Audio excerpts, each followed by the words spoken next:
Hello, everybody. Happy Monday. Welcome back to the NBA Front Office Show. Everything's going to be okay. Keith and I, before we went on the air, we just got all of our ranting done with. We complained about the kind of stuff that people our age complained about. So now we can just focus in on NBA basketball. Welcome to the show. Make sure you are subscribing to the NBA Front Office YouTube channel, pushing for 30,000 subscribers. Help us out by hitting that subscribe button. Keith, starting a new week. How you doing? I'm doing good. Yeah, those kids better stay off my lawn, man. Otherwise, they're gonna hear it. I'll shake my fist at them like they wouldn't believe. Oh, that is super threatening. Stand out on the porch, shake the maybe hold the rake, shake your fist. Yep. Get off my lawn. Yeah, exactly. Yeah, it's funny. Do kids even get on people's lawns anymore? Like the kids in our neighborhood, it's like they jump off the bus and then they all immediately go home. Like nobody plays outside in our neighborhood. It's It's weird. actually sad. It's because all they want to do is just be on their phones and on their devices and all that. As I say this on a show that gets blasted out over the Sure, internet, right. but yeah, that's what it is. And this is like this. I said we weren't going to rant and rave too much. This is a total aside from coaching and teaching at the junior high level for a long time. What we noticed, and my fellow coaches, we talked about this a lot, was even just during my time, we noticed that what's happened with kids now is our athletes are still our athletes. They're still out there. They're doing the physical stuff. All the other kids are falling way off though. The kids, because Yeah. they're not doing any, they're going home, they're sitting on their phones, sitting on tablets, sitting on stuff like that. They're not going out and playing and stuff. So when they go to like run the mile or something like that, it just in my time teaching, it got so much worse from when I started, when I finished. And it's a little bit concerning. I'll say that. It is definitely concerning. I can see that. Yep. Yep. Yep. No more coming home when the street lights are on and drinking from the hose and all that. Man, that nothing tastes as good as that hose water either. That's That right. was the best on a hot summer day, for sure. All right, well, we'll climb on the porch in our rockers another That's day right. with our Those bottles of darn James. kids. Let's talk some basketball. Keith, let's start with your Celtics. Jeff Van Gundy.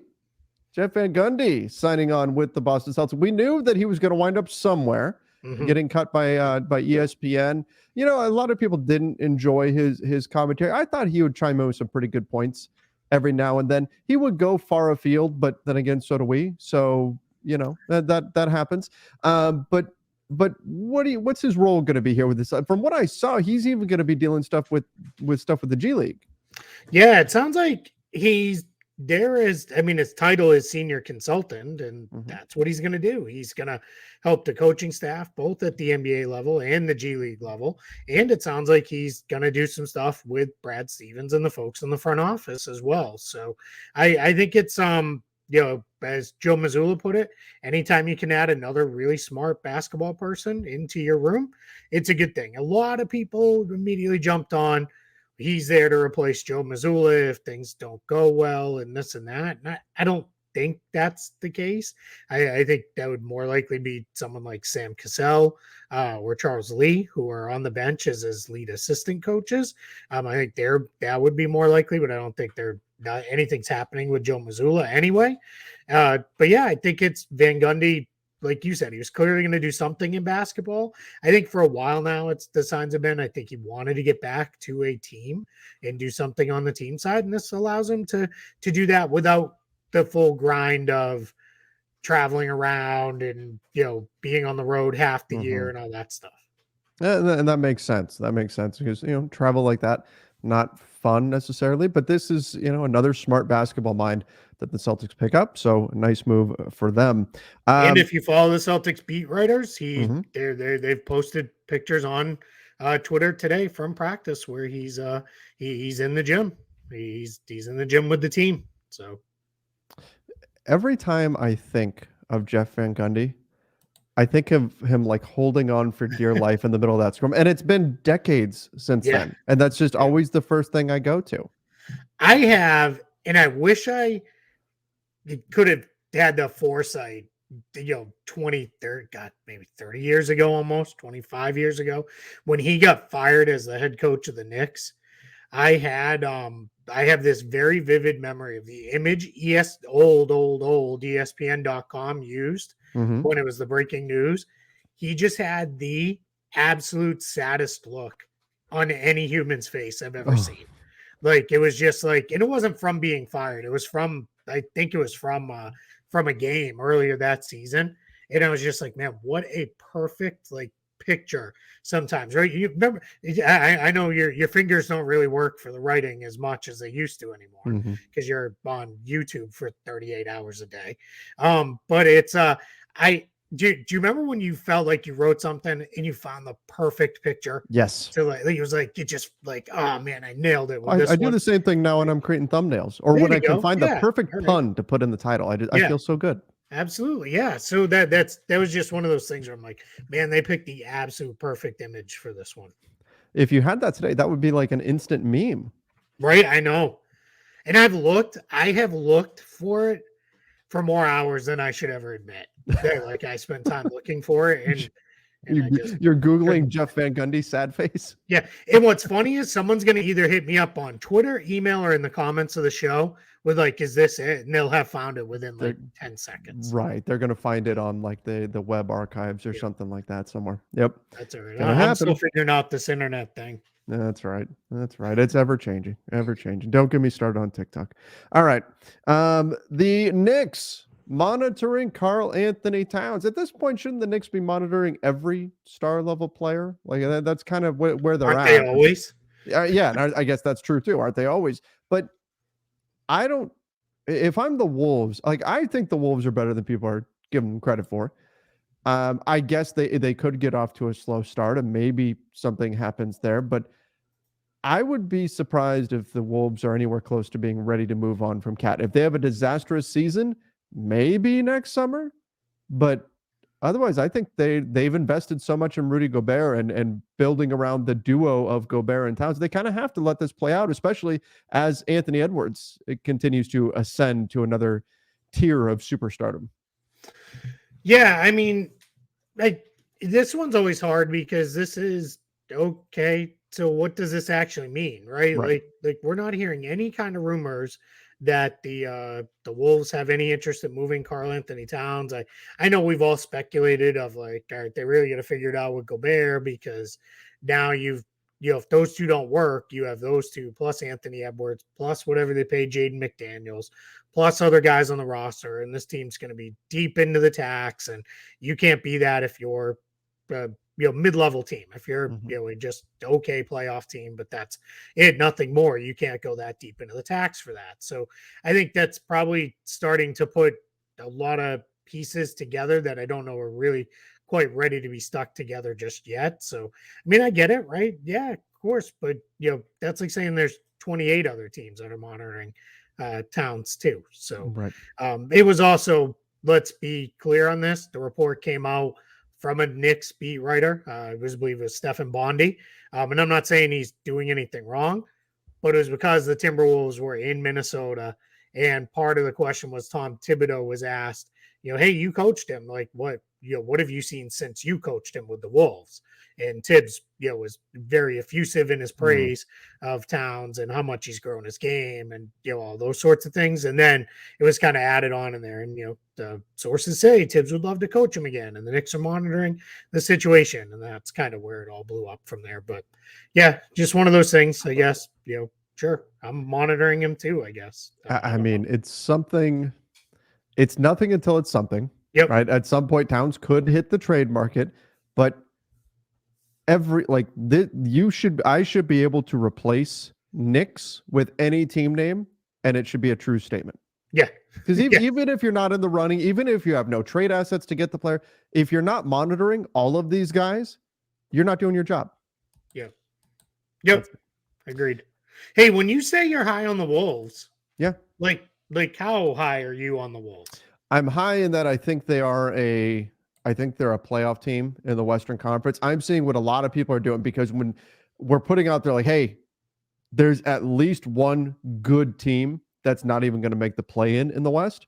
I'm seeing a lot of people picking the Wolves. And I think it's because they've struggled over the years, because, they made the play-in last year, but people are forgetting Towns was hurt for a good chunk of the year last year. And I think that given the wing depth that they've got, given the rise of Anthony Edwards, I think they're going to be more firmly in the mix than what people are giving them credit for. I'm not saying they're the one seed or something like that, but I think they're a better team than people think. They shouldn't be the automatic team that we point to and say, "Oh, that's the team that's not going to make it."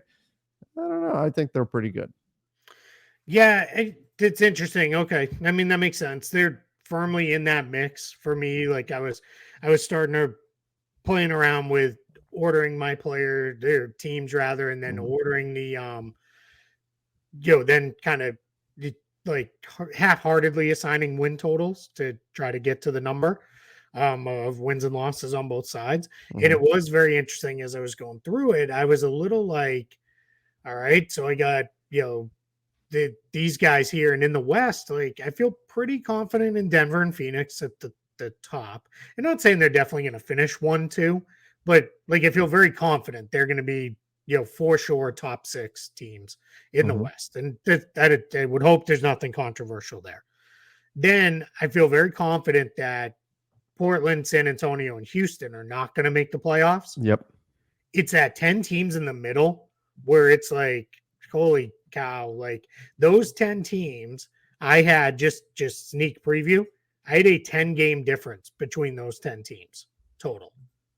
It's going to be insane. Yeah, it's just, I mean, it's so compact. And this is going to be one, I mean, people are going to get tired of hearing me say it, at least on this show, is like, man, you're without a guy for 2 weeks. If you have a 4-game losing streak, you might lose 4 places in the standings and may not be able to make them up. And that's going to be tough.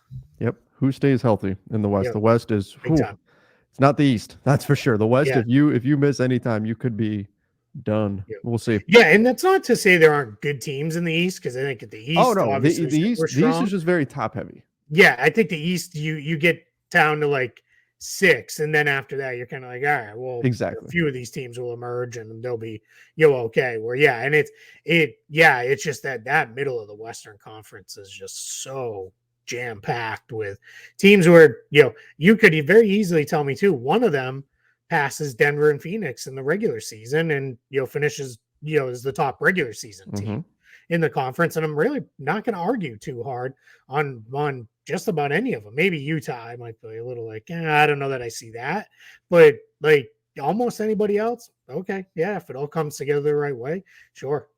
I've looked at it this way: whoever, if you want to make your rankings in the West, whoever you put 11th, that fan base can justifiably be mad. Yes, agreed. And it doesn't matter who it is.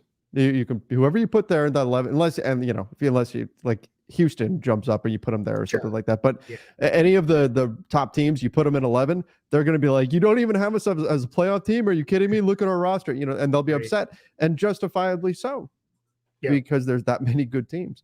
And I think too, as long as you don't get silly and do something like Denver's in the play-in tournament, I don't know that anybody should, get too argumentative about the order of the other teams, either. So I'm with you, man. It really is crazy. And like every day I find myself, I'm like, I'm going to move them up because I kind of like their team a little more. And then I move, another team down, and then I'm like, I don't know. I feel good about that. So, but we get a week to go. We'll settle on it eventually. Eventually we'll get there. But, man, it really does feel like just flipping a coin, right? Just picking the West, just flip a coin, and however it lands, we'll just do a bunch of those, and that's the order. There it is. James Harden sounds like he might actually play a little bit in preseason here for the 76ers, but does not feel any better about Daryl Morey. Still like to be traded. We'll see if it happens. There was a little bit in the recent report that came out. I'm trying to remember who it came out from, but that said that the only thing holding up a James Harden trade is Daryl Morey. And I'm like, okay, well, that tells you what side the report came from. Right. Yeah. And there's been a little bit of the, if the Clippers would just give up Terrence Mann, this would already be done. I think it was Woj added, I think it was on Friday, maybe, might have been a different day, but that, if whatever the Sixers get in a Harden trade, they're going to look to flip to get another all-star player. And then people are like, then why wouldn't the Clippers just use that to go get the all-star player themselves? Right. Which is, not necessarily untrue. It's very, I think rightfully so. most people are like, I'm done with this. I don't want to hear about this anymore. Yeah. Like, I'm finished. So yeah, I think it's one of those things where I get it, right? There's a lot of non-updates, but we also don't want to skip it because it's James Harden, right? And there was new things said, so we're gonna cover it. Yeah. Yeah. I mean, there was something new with it, but again, it doesn't mean that a trade's happening soon or anything like that. It's just negotiating through the media. The only thing holding up a Daryl Morey trade is, or a James Harden trade. A Daryl Morey trade might get James Harden to stay in Philly. That's I don't know. James Harden would be thrilled, probably. But only thing to hold up a James Harden trade is Daryl Morey. Daryl Morey's probably saying, no, the only thing to hold up a James Harden trade is the Clippers offering Terrence Mann. It's look, they're in a staring contest, and we'll see what happens. And again, all eyes on Philly. We'll see. Does James Harden go out there and play well, or does he go out there and play like he did at the end of his Rockets tenure? And I would not, if he plays well in quarter, half, whatever he plays of the last preseason game or whatever it is that he gets out there, I would not take that as like the be all end all of, see, he's fine. He's going to really work hard and be committed. Like, I don't, he knows how this game is played. Yeah. Yeah. He'll go out there, show everybody what he can do, and then go, okay, I'm done. And here you go. That will not be, oh man, this situation. It's not good. It's not good. All right. Speaking of not good, Najee Marshall out 2 weeks, but the Pelicans keep the injuries already. Yeah. So this is one of those things. We're in the West, right? Like, yeah, these are piling up for New Orleans. Yeah. I mean, they're dealing with, what is it? Larry Nance. I mean, Zion is healthy. Yeah. Knock on wood. I mean, that's the biggest thing, right? Sure. That Zion stays healthy, but you're missing some of your peripheral players here. You're missing Larry Nance. You're missing who's the shooter that just went out? Trey Murphy. Trey Murphy. I don't know why. Yeah, Trey Murphy, Najee Marshall, Jose Alvarado's just getting back. Right. Herb Jones got hurt in the same game Najee Marshall did. Sounds like that's just day to day, and he'll be okay. But yeah, I mean, this is a team that had, when they've got everybody, they've got pretty good depth. You're probably too deep at every position, and you feel pretty good about where you're going. But now you're potentially starting the year pressing some of these younger guys, some of these unproven guys into minutes, and that's kind of messy. I mean, we saw how good this team was for, what was it, 20, 25 games last year? Maybe slightly more, but in that range. They were at the top of the West, and they were playing like it too. Like, they were really playing well, and then Zion gets hurt, and then Ingram misses time, and then it just snowballed, and they weren't as good the rest of the way. But man, this is not how you want to start the season. You got to wonder, if you're New Orleans, it's like, man, we cursed. Like, what is happening here? Like, why is this every year for us? Like, just when things look good, we start losing key players. Yeah, this is not, again, like we just said, in the Western Conference, it'll be tough to withstand injuries. That's not good for New Orleans. Again, the most important thing is Zion and Brandon Ingram, their health. And so far, Zion is out there and he's good, but this is not the way that you want to be starting the season. So hopefully they can get clear of these injuries. No progress right now on an extension for Klay Thompson, but nothing really to worry about here. Again, he said he doesn't want to leave. We talked about this last week, that he wants to stay with the Warriors, and how commendable that is. To get to play your entire career with one team is something that's fairly unique in this day and age. And so I don't think this means much of anything. They don't have a deal done yet, but yet is the key word. It will get done. Yeah, I completely agree. I mean, he wants to be there. He's too important to the franchise to watch him go play anywhere else. I said it when we talked about this the other day. I don't want to see him play anywhere else. I'd like to see him finish with the Warriors. As an aside, he can sign his extension all the way through June 30th. He's on an expiring deal. He all the way through June 30th. I was asked, because the extension rules are complicated in the NBA. There's something, admittedly, even with what I do, I still have to go back and relook at them to make sure I'm right on what it is I'm writing or I'm going to talk about. And there's times even you and I will finish, and I'm like, did I say that correctly? And then I worry about it until, no one calls me on it, and then I assume, okay, I guess I did okay, or just nobody knows better anyway. But somebody asked me, like, why is Klay Thompson eligible all year, but other guys are till next week, Right. till a week from now through the 23rd. And simplest way I can answer that is if you're on an expiring contract or a contract with an option where that option can become declined, whether a team or player, and it can become expiring, you are extension eligible through June 30th. Because what would happen is you're either expiring or they decline your option, your deal becomes expiring. So you're eligible all the way through June 30th.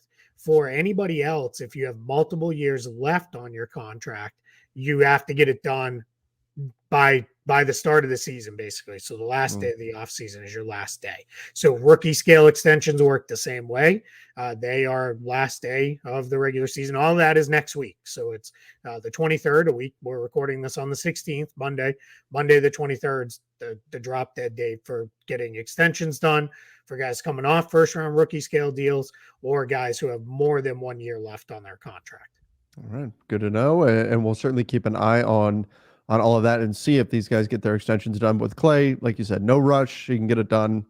Yeah. I mean, this could be something that, as we're talking about free agency and rumors in June about like who may sign where, Klay Thompson signs with Warriors can come out and it's not a free agent signing. It's an extension.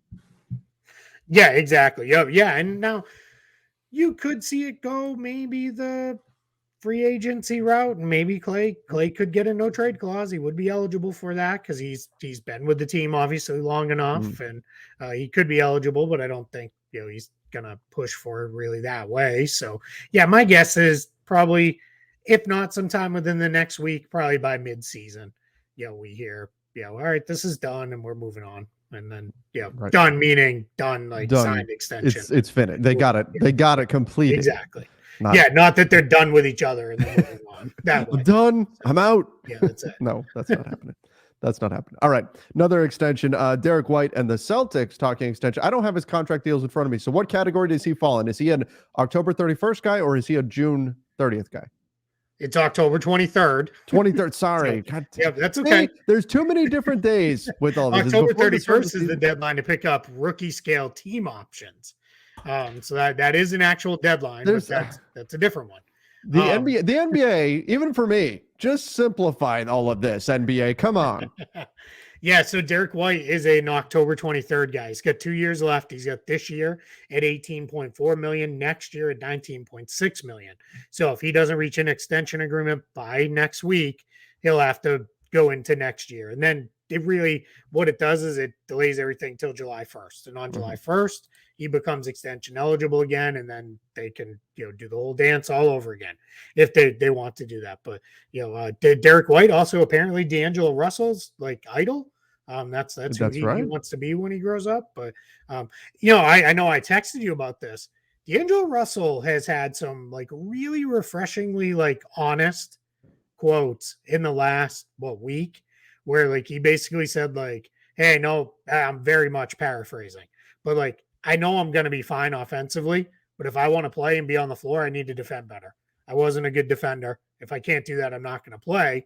And then he talked about, hey, I want to try to be like Derek White, like be a part of things and try to be, a better defender, which was kind of cool. I mean, I had a little bit of fun with the Derek White thing of like, wait, Lakers are trying to emulate Celtics. Like, what are we, dogs and cats are, living together in peace and all that stuff. But I mean, good for D'Lo. For being honest about his own shortcomings as a player. He talked about getting played off the floor. He talked about how he used the word liability, said, I don't want to be a liability on the defensive end of the floor. And we've seen that in preseason. He's made some real strides. Not that he's a good defender now, not that he's suddenly this, excellent defender. I think he's just trying not to be a bad defender. And frankly, that's admirable. And he's also talked a lot, and not to go on a D'Lo rant, but he's talked a lot about how he understands that he's not the most athletic guy, that just physically he can only, like, as much as he works on his speed and quickness and stuff, he'll never be as fast as Ja. He'll never be as quick as Ja or any of those guys. That's just not the way he's built.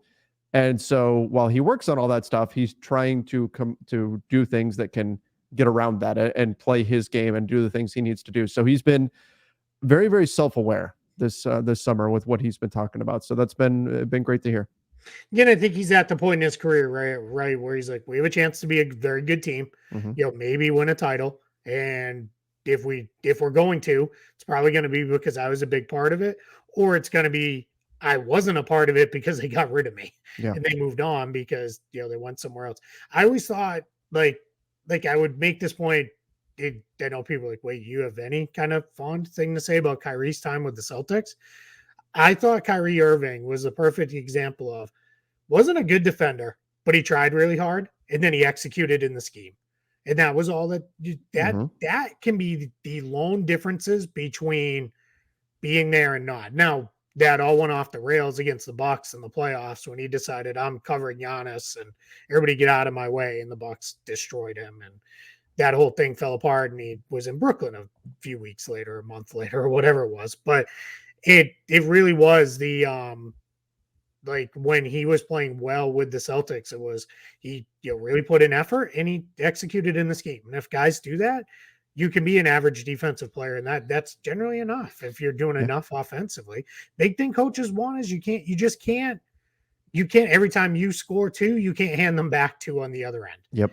Without making anybody work for it. So, now we'll see the playoffs become a little bit of a different animal in that, and the Lakers obviously have other options to go to. But yeah, I know it was about Derek White, but since he made the quote about Derek White, I thought, I'd drop it in there because I like it when guys admit, like, too often, too many guys are like, nah, man, I wasn't the problem. That's not it. And then they try to act like everybody's an idiot and doesn't know what we're watching. I'm very, very thankful when a player's like, yeah, I was, like you said, he called himself a liability. Mm-hmm. If he's going to say that, then that's good self-awareness on his end. From seeing him over the years, obviously from his time as a rookie, he's very different in terms of just as a person. It's cool to see the growth. So is it weird that Derek White is older than D'Angelo Russell?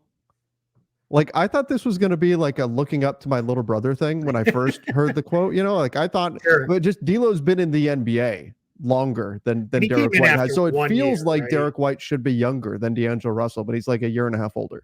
Yeah. D'Lo only did 1 year in college, right? Right. White did the whole, lower level, I want to say Division 2 or 3, and then finished at Colorado, and then came in, as an older player. So yeah, I guess only because I know that background, but yeah, that is always fun. It is funny when you get one of those where it's like, this guy's been in the league 2 years and he's 25.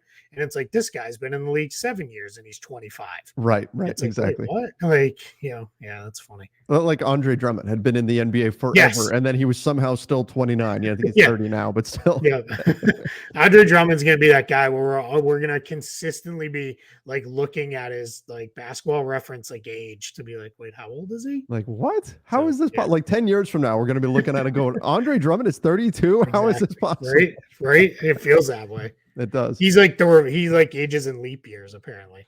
That's what it is. That must be what it is. He must have a leap year birthday. There it is. Lucky him. All right. Well, I think that does it for today. We'll see what kind of NBA craziness happens between today and tomorrow. But thank you, everybody, for joining us. Make sure you are subscribing to the YouTube channel. Of course, follow us on Apple Podcasts, Spotify, wherever it is that you listen to podcasts. Till next time, everybody. See ya and stay safe.